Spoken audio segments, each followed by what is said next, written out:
Hello, my dear students. In the previous video, we discussed what econometrics is all about, its meaning, subject matter, and how the subject econometry has been evolved over a period of time, and what kind of an impact this subject econometrics is having on the subject or the economics discipline. And today we are going to more specific into the subject. What is the scope or what is the uses of econometrics in economics? Okay, so that's we are going to discuss with you in this first or in this video. The most important thing or most important uses of econometrics in economics is econometrics help us in testing economic theories or economic hypotheses or economic relationships. So this is the most important uses of econometrics in economics. Econometrics will give us different tool to test or to verify an economic theory or a hypothesis or an economic relationship. Okay, so we will see certain example from different branches of economics. Look at the first example, Keynesian consumption theory or Keynesian consumption hypothesis. What this hypothesis says, as we discussed earlier, it is a hypothesis that says that whenever the consumption increases, whenever the income increases, the consumption will also increases, but less than proportionate to the increases in the income. Okay, and that's why consumption is non-proportionally depends on the absolute current disposable income.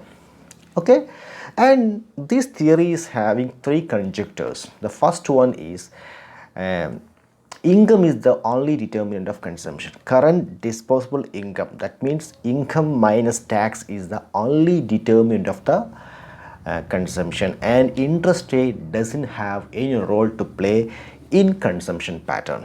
Okay, so unlike the classical economics, he assumed that only the income he has to play the role, and we don't need to rely on the interest rate, and interest rate doesn't have any role to play in the consumption function. Okay, and the second conjecture is whenever income increases, APC will down. APC is nothing but consumption divided by, or the average of the consumption and income, or consumption divided by income. Okay, this will down when we income increases.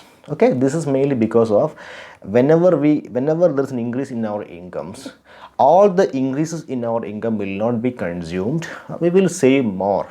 Okay, and third one,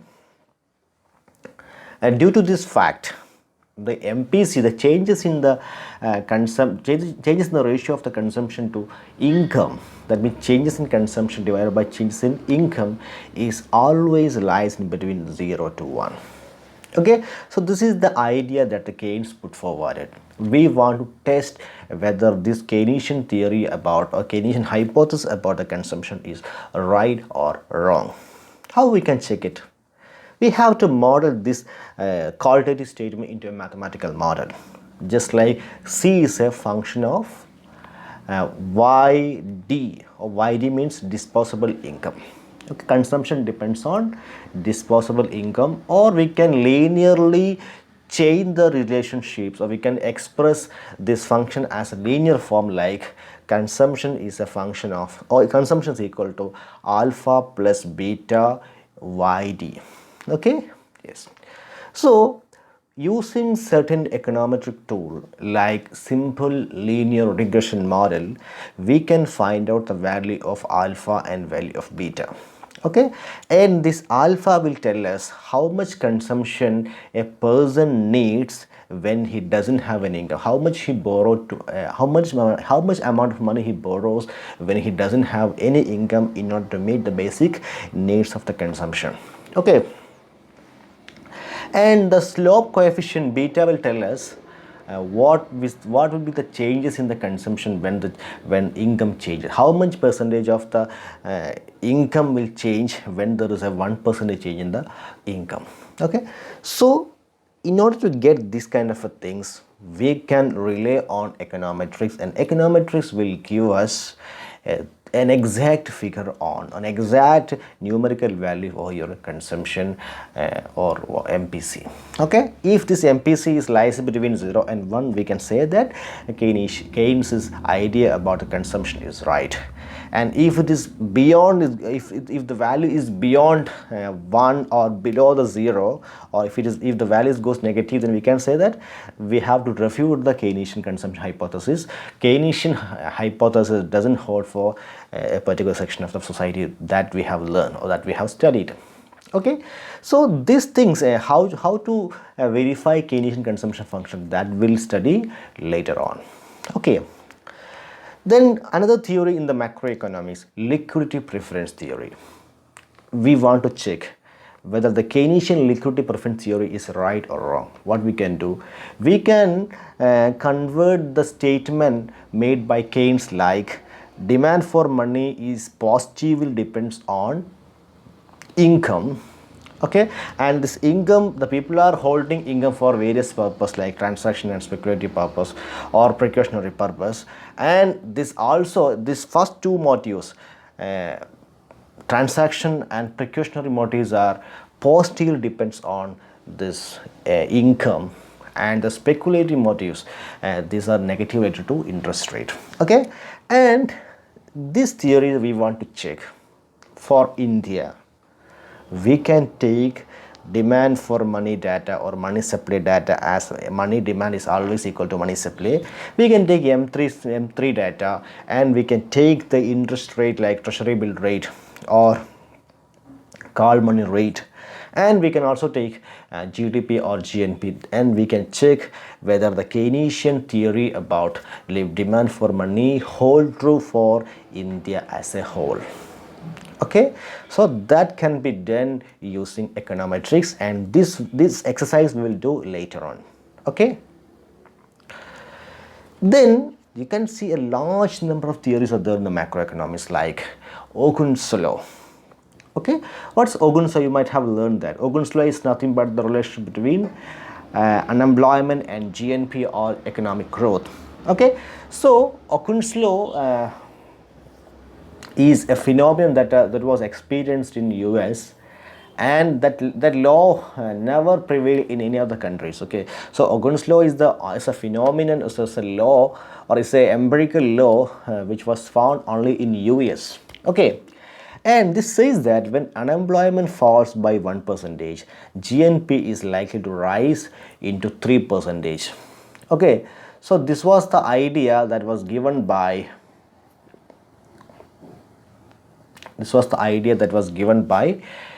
Okun, okay, in his Okun's law. Okay, suppose if we want to check this law, we can using economics, we can go for checking whether this Ogun's law will prevail in India or in any other countries. Okay, the question is given like this: yt minus yt star is equal to intercept plus slope coefficient into gap between unemployment, natural rate of unemployment and actual unemployment plus error term. Okay, so Okun's law, that the gap between actual growth rate and potential growth rate is always equal to an intercept plus a slope coefficient of the gap between unemployment and natural unemployment and some other factors. Okay, so we can specify this equation, and by getting actual and potential data of GDP and actual and natural rate of unemployment. Okay, so if we know the unemployment rate and total population, we can find out the natural rate of unemployment. Okay, so by collecting all such information, we can put all the information or all the data into this particular equation, and we can get whether the Okun's law will hold in India or in any other countries or not. Okay, then you might have learned Phillips curve. What Phillips told? Phillips curve told that A.W. Phillips told that The inflation and unemployment. The relation between inflation and unemployment. If we want lower inflation, then we have to bear unemployment. If we want less unemployment, we have to bear more inflation. Okay, so inflation and unemployment, or growth of the inflation and unemployment rate is always inversely related.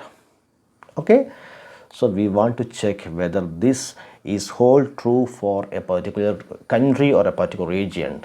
We can check this by taking some inflation data and some unemployment data. Okay, so the Phillips curve equation is nothing but pi means inflation is equal to expected inflation minus a beta coefficient of actual unemployment minus natural rate of unemployment plus surplus shocks. So, okay, so this is a equation which is given by this is an equation of not the original Phillips curve but the augmented Phillips curve. Okay, so by taking this Phillips curve, by taking some data from the real economy, we can check whether the Phillips curve is working or not, or whether is really there is a relation between, there is a negative relation between unemployment and inflation. That we can find out using econometrics tools. Okay, yes. Then similar to this, we have a lots of other macroeconomic theories or hypotheses. You have Fisher effect. What is Fisher effect? The nominal interest rate is nothing but real interest rate plus the expected inflation rate. Okay, then we have a monetary policy rule formulated by Taylor. Okay, Taylor rule of monetary policy. It says that it's about central bank policy formulations or interest rate policies. Okay, so this says that the central bank should rise interest rate when inflation is above the targeted inflation or potential GDP and lower it when the reverse will happen. Okay, so this monetary policy, the Tyler has devised a special monetary policy rule for US economy, and we have to understand, we have to check whether this the law which is devised for US is applied to India. We can check using the real economic data. Okay, yes. So all this says that in macroeconomics we are having a large number of data. The macroeconomics always concern about aggregate data or countrywide data or national data. All the theories can be examined or tested using by taking some national wide or aggregate economic data. Okay, yes. Then the second use. So this all the previous discussion comes under one heading to test the macroeconomic theories. Okay, then second one, in formulating and evaluating an economic policy. Okay, so look at here, as I told you in the previous section, in each economic policy devised or formulated by different economists are based on certain background work. So in order to formulate an economic policy, there are some background work. The economist or the researcher will study the problem in detail, and they will suggest certain quantitative suggestions to the government. Okay, if you increase this much, for example, you take the first education and training and return. Education, training and return of wage. Okay, so this is all about the wage rate. If you give more education, more training, and the return from the laborers or the wage of the laborers will increase. Okay, so if we have more number of education, experience and training, and if we give more training to a particular person, his wage rate may be likely to increase. So this is just an economic policy. We need to give training to the people. Okay, but training people or those who have got more training will their wage rate will always increase. So this kind of things that they have to see in their mind. Okay, so education, training and returns. Suppose if the government is planning to give a training program to a particular peoples, they will see certain policy suggestion from the part of the researchers. That means if you give this much, if you spend this much amount for training, then this much productivity of the labor will be increased. Okay, so the econometrics tool can be used to formulate and evaluate economic policy. You just take the MGNREGS. You just google what MGNRE is and its impact in the economy. You can see thousands and thousands of economic papers or the published papers that all have used various econometric tools. Okay, so I'm not going to much detail. I'm not taking much examples. If you take any economic policies, in formulating this policy, we need certain research work. In that also we have to use econometrics. Then after the policy, we have to evaluate the existing policy. That also involves certain econometrics. Okay, so using econometrics, we can formulate different economic policies and we can evaluate the policies. Okay, and the next third one is the prediction of various macroeconomic variable. As I told you before, you just take any newspaper or business line or the Hindu, okay, or Telegraph. You can see number of predictions of forecasting. The number of the sales of the profit of the Reliance company is expected to increase this much percentage in the coming quarter. India's GDP is likely to fall due to this pandemic. Inflation likely to be increased in the next year. Population in India is expected to rise this much percentage in the 2021 census. So such kind of forecasting or prediction you can see in almost in all the newspapers in each and every day. Okay, so it may be about the corporate, or it may be about the firm, governments, various fiscal and monetary instrument policy variables. Okay, so how they are doing this, how they are forecasting or predicting this future economic variable using econometric tools. Okay, so there is an economic tool like regression or ARIMA models, AR models, or VAR models, and the GACH model. There are large number of economic models are available to forecast and predict the future values of economic variables. Okay, you look at the here, there is a in the right side of the screen you can see one paper cut. Okay, India's GDP growth to fall sharply. Okay, so it's a 2020 GDP forecast. India, China, US, Euro area, G20. So this is just a forecast done by some people. I don't know who has given this forecast. Okay, so such kind of forecast you can see in newspapers, and all this forecast is mainly found or calculated using econometric tools. Okay, so in earlier time we have used different statistical tools to forecast, but nowadays the econometric tools are doing better than the statistical tool of prediction. Okay, yes. So apart from this discussed thing, we need to know certain relationship between certain macroeconomic variables. Okay, like GDP and inflation nexus. As we know that the GDP and inflation, what's the relationship? How GDP and inflation are related? As we know that if we want to have economic growth, we need to bear little bit inflation. If inflation is zero, then probably the GDP will be very low. Okay, so whether the GDP is leading to inflation or inflation is leading to GDP, we want to find out the relation and causalities. Causal relationship. We need to have certain economic tools like regression, VAR model, or Granger causality test. Okay, and as you know that nowadays the gold price is increasing like anything and oil prices are decreasing like anything. We want to know whether this gold and oil has any relationship or not. If you want to find out this relationship, we need econometrics.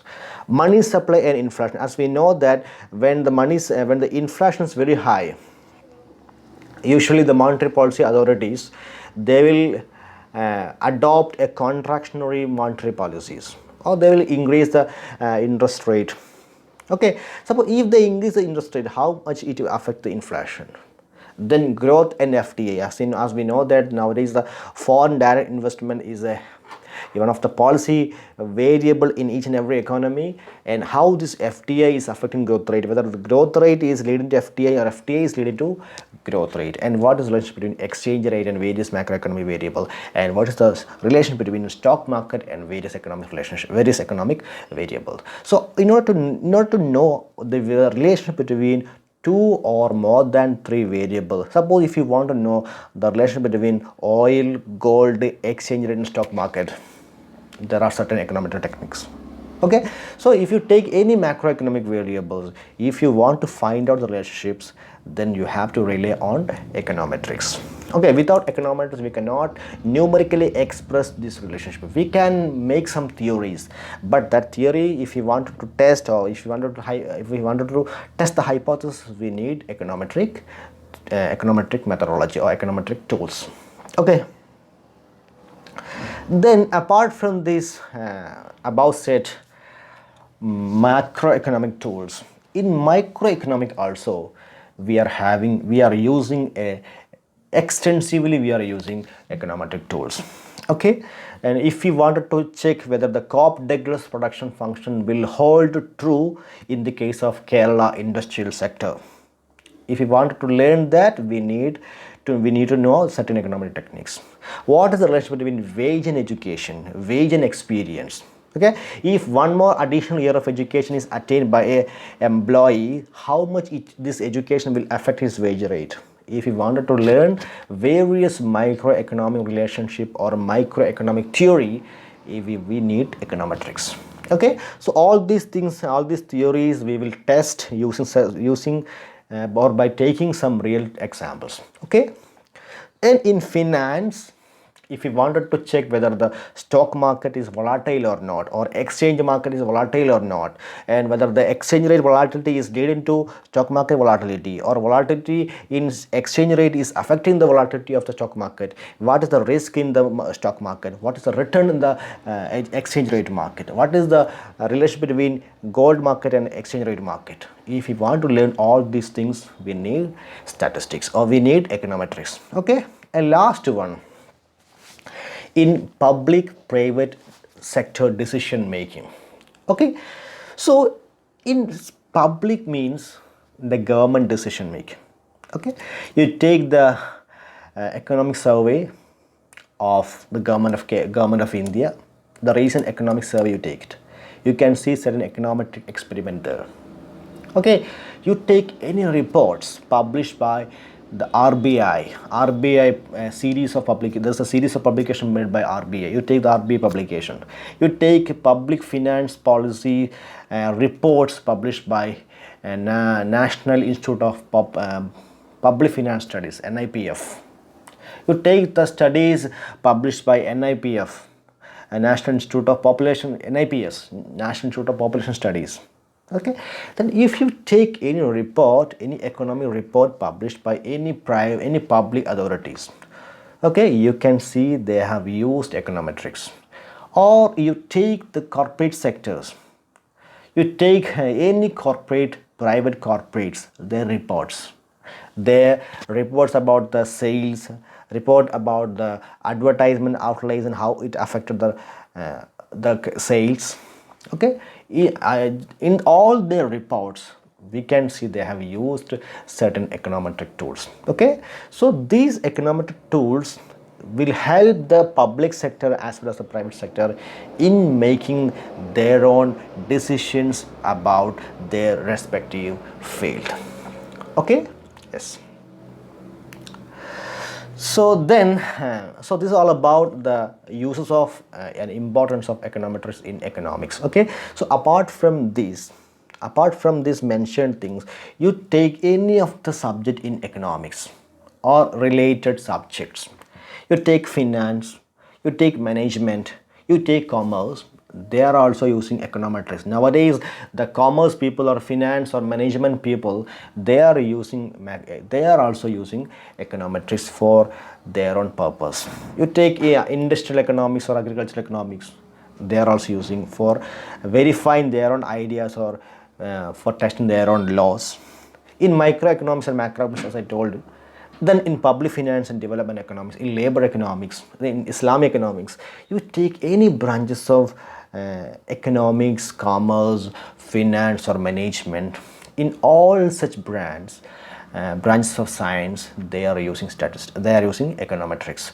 Okay, so in economics we are extensively using econometric tools to verify various theories, various laws, relationships or hypotheses that we can see in almost all the branches of economics, like macroeconomics, microeconomics, development economics, public finance, agriculture economics, industrial economics, international trade, development economics, in all environmental economics, in all economics branch we can see that. Okay, apart from these people, our allied subject like commerce and management people, then finance, they are also using various econometric tools to for their own purpose. Okay, for their own purpose means that for testing their own laws, their own relationships.